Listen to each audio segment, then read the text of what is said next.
Somnifère, le podcast. Bonsoir à tous, nous sommes le mardi 26 octobre et Somnifère vous raconte ce soir l'histoire de la relation complexe entre une mère et sa fille de 37 ans. Marie remarque que sa mère semble changer, elle se comporte de manière inhabituelle, semble plus attentive et tolérante, ce qui ne lui ressemble pas.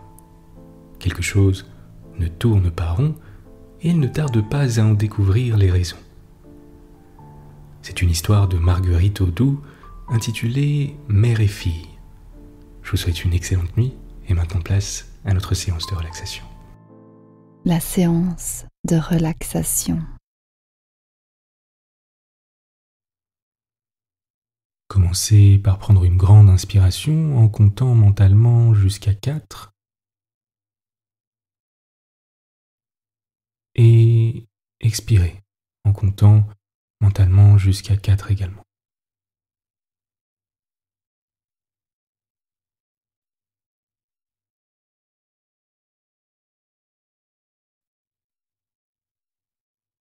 À nouveau, une grande inspiration en comptant jusqu'à 4 et expirez en comptant jusqu'à 4 également.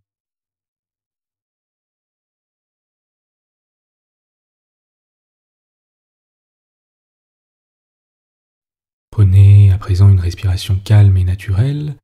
Si vous êtes allongé sur le dos, vous pouvez, si vous le souhaitez, poser vos mains sur votre ventre.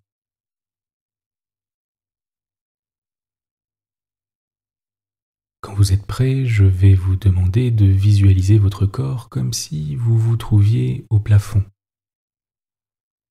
Gardez les yeux fermés et tentez de visualiser le plus fidèlement possible la position dans laquelle vous vous trouvez,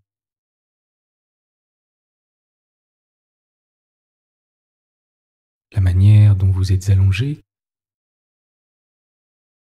vos cheveux sur l'oreiller, la couleur de vos draps, de votre thé, ce qui se trouve sur votre table de nuit. Tentez de visualiser le décor, vous au milieu, de la manière la plus fidèle possible, comme pour prendre une photographie mentale de la pièce. Je vous laisse quelques instants pour le faire.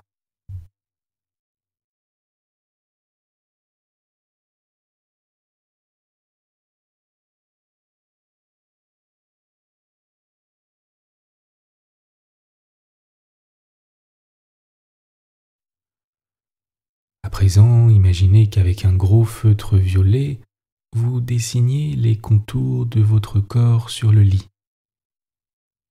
C'est un feutre assez spécial, puisqu'à mesure que vous dessinez, les parties de votre corps concernées semblent s'envelopper d'une douce quiétude.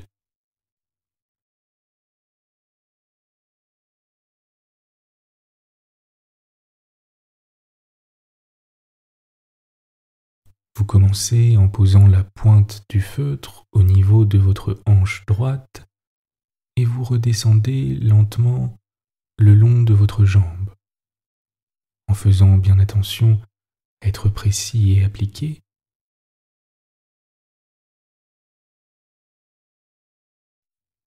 Puis au niveau du pied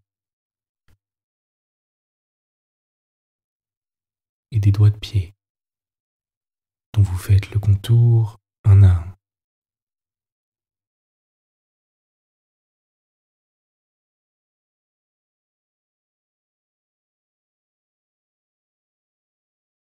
Puis en remontant le long de votre jambe, avant de redescendre une nouvelle fois.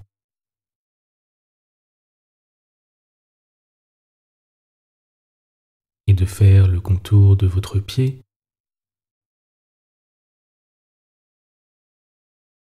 et de vos doigts de pied, un à un, à nouveau.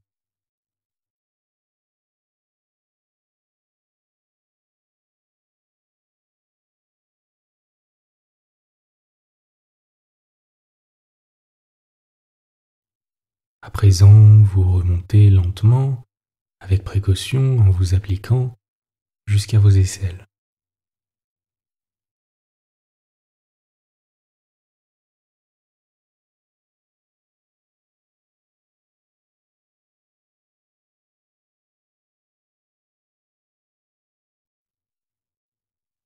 Puis le contour de votre bras,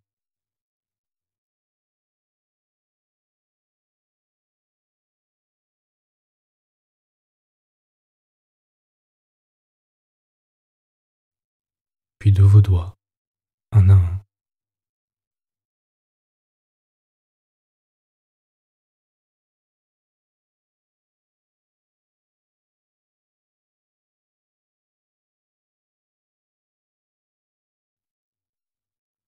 Avant de remonter lentement et de dessiner la courbe de votre épaule.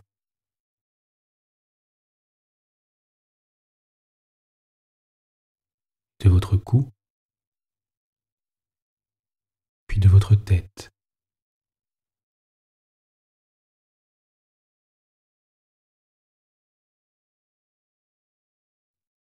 Puis vous redescendez lentement et arrivez à nouveau au niveau de votre cou avant de redescendre délicatement la courbe de votre épaule.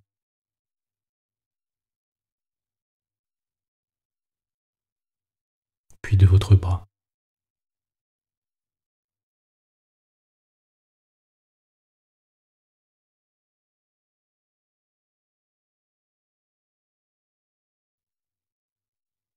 Et enfin chacun de vos doigts.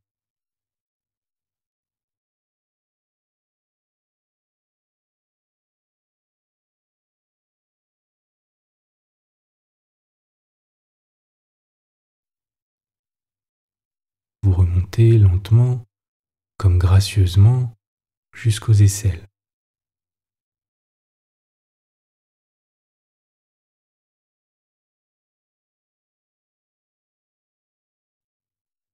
Et enfin, vous redescendez avec soin jusqu'à votre point de départ.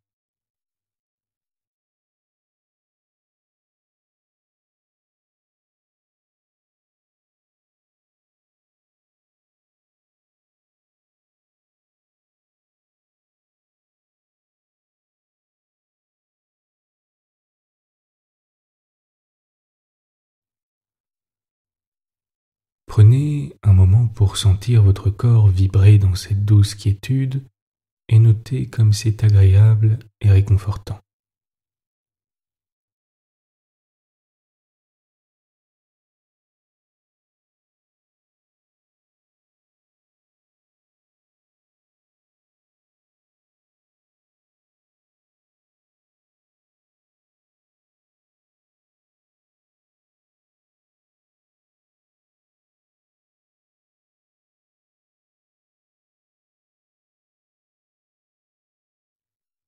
Portez simplement votre attention sur votre respiration et sur l'air qui entre et sort de vos narines.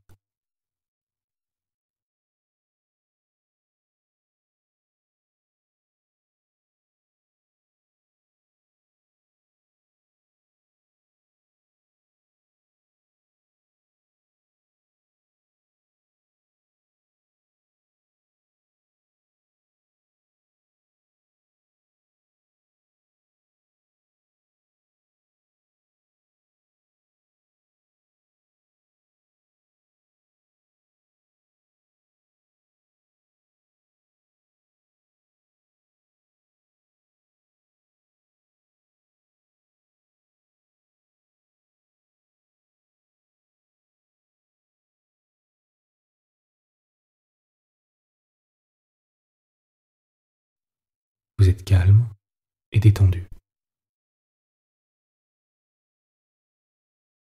L'histoire du soir. Marguerite Audoux, mère et fille. Madame Pélissant entra dans le petit salon. Elle en fit 2 fois le tour, en tenant dans ses mains une corbeille pleine de bas et de pelotes de coton à repriser. Elle s'arrêta devant un fauteuil, comme si elle allait s'asseoir dedans, mais elle le repoussa et s'assit sur une chaise tout près du piano. Aussitôt, Marie Pélissant cessa de jouer.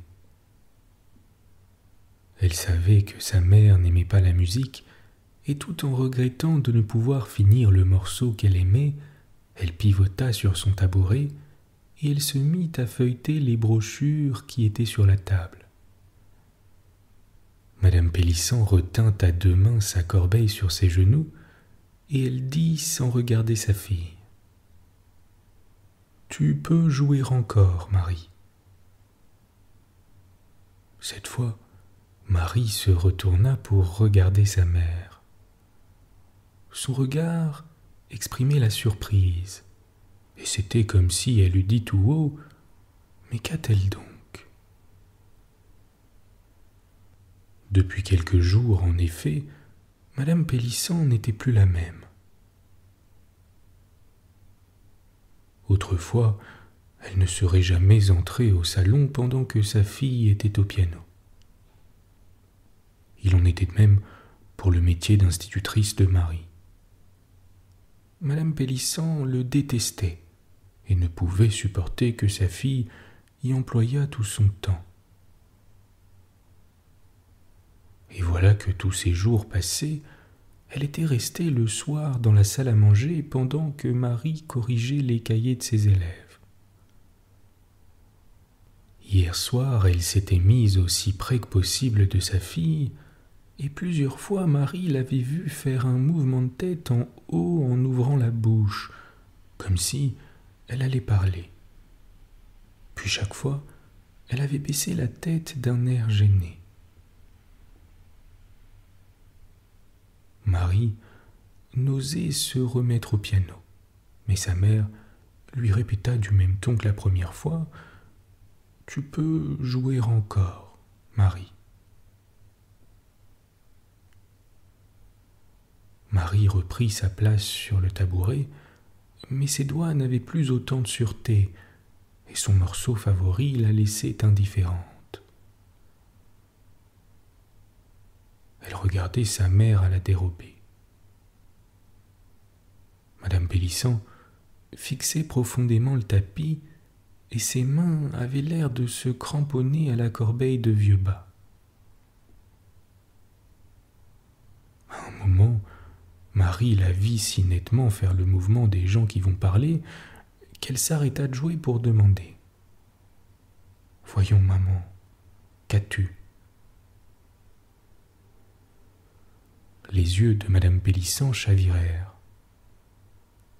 Elle lança les mains en avant comme pour repousser la question. Elle se leva de sa chaise et se rassit au même instant. Et tout d'un coup, en regardant sa fille en face, elle dit très vite : « Ce que j'ai, je veux me remarier. » Marie crut à une plaisanterie. Elle se mit à rire en se renversant en arrière, mais Madame Pélissant la saisit par le bras en disant d'une voix rêche : « Je ne vois pas qu'il y ait de quoi rire. » Marie s'arrêta de rire comme elle s'était arrêtée de jouer. Elle comprit que sa mère disait vrai, et une grande stupeur tomba sur elle. Elle regarda encore sa mère. Elle vit ses cheveux blancs qui essayaient de bouffer aux tempes. Elle vit son visage bouffi, ses épaules affaissées et ses mains décharnées. Et elle ne put s'empêcher de dire : « Mais maman, tu as 58 ans. » « Oui, » dit Madame Pélissant. « Et après ?»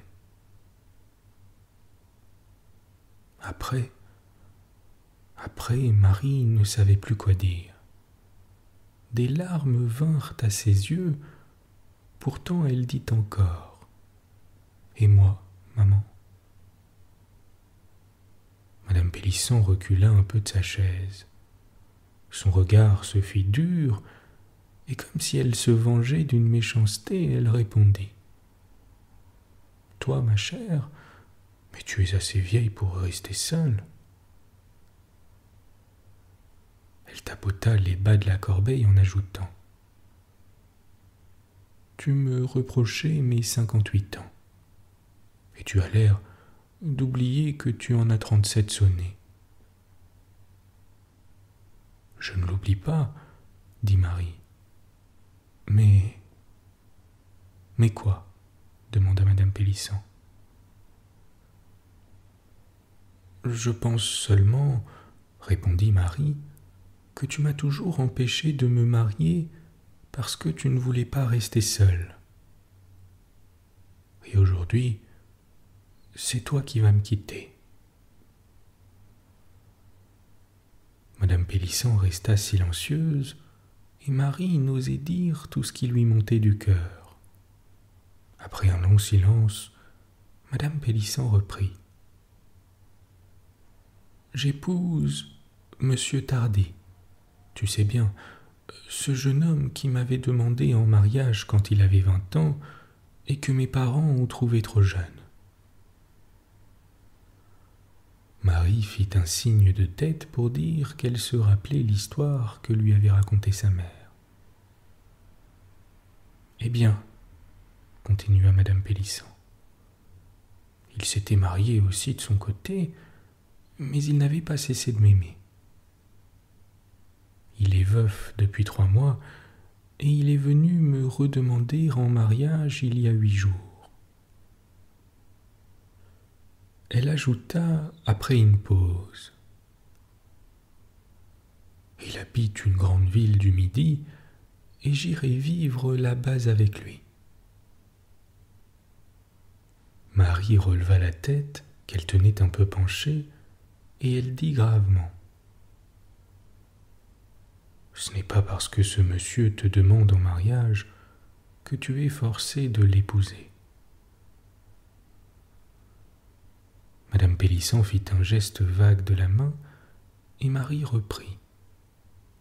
« Chaque fois qu'un homme est venu me demander en mariage, tu m'as défendu d'accepter. » Madame Pélissant baissa la tête. « Et quand j'ai voulu quand même me marier avec Julien, que j'aimais tant, tu m'en as empêché en disant que mon devoir était de ne pas t'abandonner. Alors, je me suis mise au travail et j'ai refusé le bonheur, et maintenant je sais que mon Julien s'est lassé et en a épousé une autre. Et aujourd'hui, tu m'apprends que tu vas me quitter pour épouser un homme que tu n'as jamais aimé et qui t'est resté étranger depuis tant et tant d'années. »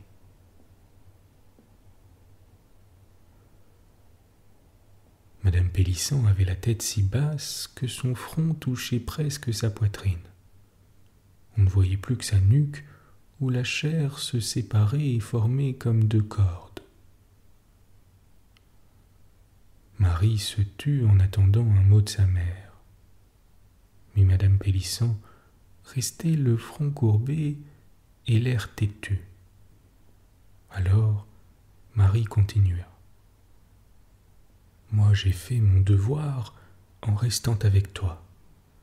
Feras-tu le tien en refusant ce mariage pour ne pas me laisser seule ? Voyons, maman, parle. Qu'as-tu à répondre ? »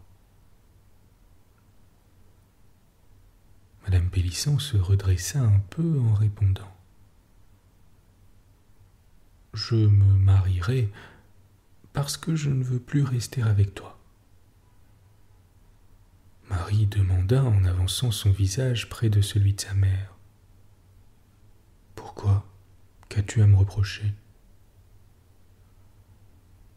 Beaucoup de choses. »« Dis-les, maman. »« Tu es plus intelligente et plus savante que moi. » Marie ouvrit de grands yeux. « Tu restes des heures à rêver à des choses que tu ne dis pas. Et quand nos amis viennent nous voir, tu parles toujours avec les hommes, et je ne comprends rien à ce que vous dites. C'est toi qui choisis mes livres, et si je veux lire les tiens, ils parlent de choses qui me sont inconnues. C'est toi qui décides de la couleur de mes robes et de la forme de mes chapeaux. C'est toi qui gagne l'argent qui me fait vivre, et si je commande notre domestique, elle n'obéit qu'après avoir pris ton avis. Tout est changé ici, c'est toi qui es devenue la mère, et moi la petite fille. J'ai peur d'être grondée quand je parle, et quoique tu sois douce et bonne, je crains ton regard sur moi. Un long silence se fit. Marie songeait, une main sur les touches du piano. Madame Pélisson se mit à pleurer tout bas, puis elle dit timidement à sa fille : « Permets-moi d'épouser Monsieur Tardy. » Alors Marie se leva du tabouret pour se pencher sur sa mère, et après lui avoir essuyé les yeux, elle l'embrassa tendrement au front en disant : « Épouse Monsieur Tardy, afin que de nous deux, il y en ait au moins une qui ait un peu de bonheur. »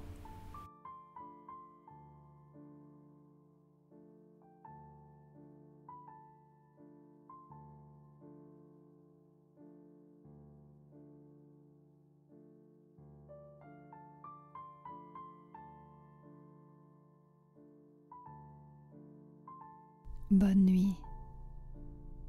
Bonne nuit.